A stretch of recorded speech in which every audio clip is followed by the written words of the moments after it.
Hello everyone, আসসালামু আলাইকুম। It's me Sarika. কি অবস্থা সবার? প্রতিদিনের মতোই আজকেও একটা ব্লগ ভিডিও নিয়ে হাজির হলাম তোমাদের সাথে ভিডিও শেয়ার করতে কিন্তু আমার খুবই ভালো লাগে। আর আমার ভিডিওটি দেখার আগে কিন্তু অবশ্যই একটা লাইক করবা। হয়তোবা ভিডিওর একটা অংশ তোমাদের খুব ভালো লেগে যেতে পারে। আর এই কেকটা নেওয়া হয়েছিল ইয়ামিনের জন্য। ইয়ামিন এই কেকটা খেতে একটু ভালোবাসছে, একটু করে পছন্দ করছে। বাইরের এই খাবারগুলো হয়তো বা বাচ্চাদের জন্য ভালো না, কিন্তু ইয়ামিন যেহেতু একটু করে পছন্দ করছে এই জন্য ওকে তাওহীদ একটু করে এনে দিচ্ছে। যেহেতু ইয়ামিন আমার সাথেই থাকে তো ও একটু নয়েজ করছিল। আমার ভিডিওতে কিন্তু একটু করে সাউন্ড আসছিল। তোমরা কিন্তু অবশ্যই বিরক্ত হবে না, যেহেতু বাচ্চাটা আমার সাথেই তো থাকবে। আর আমার ভিডিওতে যে আইসক্রিমটা দেখতে পাচ্ছ, এই আইসক্রিমটা কিন্তু তাওহীদের ফুপ্পি এনে দিয়েছে। এই আইসক্রিমটার কিন্তু অনেক সুন্দর একটা নাম আছে। এই আইসক্রিমটাকে আমাদের এলাকায় বলে থাকে ওয়াটার বাই সাপ্লাই।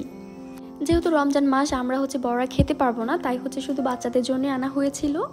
আর যেহেতু প্রচণ্ড রোদ উঠে অনেক গরম পড়েছে, তো একটু আইসক্রিম বা একটু শরবত খেতে কিন্তু সবারই ইচ্ছে করে। আমরা যারা বড় আছি তারা কিন্তু ইফতারের পর শরবত বা ঠান্ডা কিছু খেয়ে থাকি।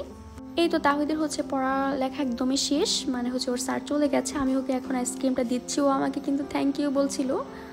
আর আমিও তাওহীদকে বলছিলাম তুমি তোমার ঈদ শপিংটা সবার সাথে কি শেয়ার করবে।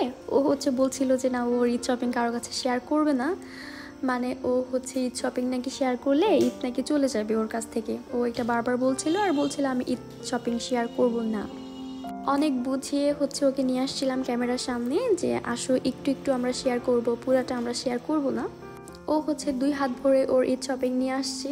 ওকে একটু রাজি করাতে পেরেছি। ভিডিওর সামনে ও বারবার এসে বলছিল ওর নাকি ঈদ চলে যাবে, ও নাকি শেয়ার করবে না। যদি আমি ওর রিয়েল ভয়েসটা নিয়ে আসতে পারতাম তোমাদের সামনে, তাহলে হয়তো বা তোমরা বুঝতে পারতে যে ও আসলে কতটা রাগ হয়ে এখানে বসেছিল। ও দেখাবে না, ওর ঈদ নাকি চলে যাবে। আমি বারবার বলছিলাম তোমার ঈদ কোথায় চলে যাবে, সে আর এই উত্তরটা দিতে পারছিল না। আসলে দোষটা ওর না, আমরা যারা বড় আছি তারাও কিন্তু ওর মতো যখন ছোট ছিলাম তখনও কিন্তু আমরা বলতাম যে কারোর সাথে ঈদ শপিং শেয়ার করব না। ঈদ শপিং শেয়ার করলে ঈদ পুরনো হয়ে যাবে।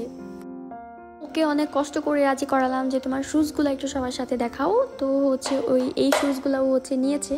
আর মার্কেটে ঢুকে কিন্তু ওর এই জুতোগুলো খুব পছন্দ হয়ে গেছে। ও বলছিলাম এই জুতোটাই নিব। আর আমিও ওর ইচ্ছের উপর ডিপেন্ড করে বলেছি যে তুমি এটাই নাও, যেহেতু তোমার এটা পছন্দ হয়ে গেছে। আর আমরা ইয়ামিনের জুতো নিয়ে একটু দুষ্টামি করছিলাম যে ওর ইয়ামিনের জুতোতে বাতি জ্বলছে না, কিন্তু ওর জুতোতে কিন্তু বাতি আছে। যদি আল্লাহ সবাইকে বাঁচিয়ে রাখে, অবশ্যই কিন্তু ঈদের দিন এই জামা কাপড়গুলো পরে, এই শুজগুলো পরে তোমাদের সাথে আবারও ভিডিও শেয়ার করব। তখন কিন্তু তোমরা দেখতে পাবে তাদের আউটফিটগুলো। সো আজকে এই পর্যন্তই, দেখা হবে আবার নেক্সট ভিডিওতে। সেই পর্যন্ত সবাই ভালো থাকবে। আল্লাহ হাফিজ সবাইকে। অবশ্যই কিন্তু লাইক কমেন্ট শেয়ার করতে ভুলবে না।